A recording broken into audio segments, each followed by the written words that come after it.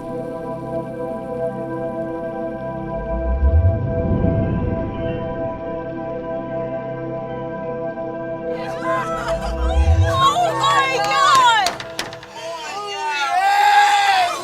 It's just still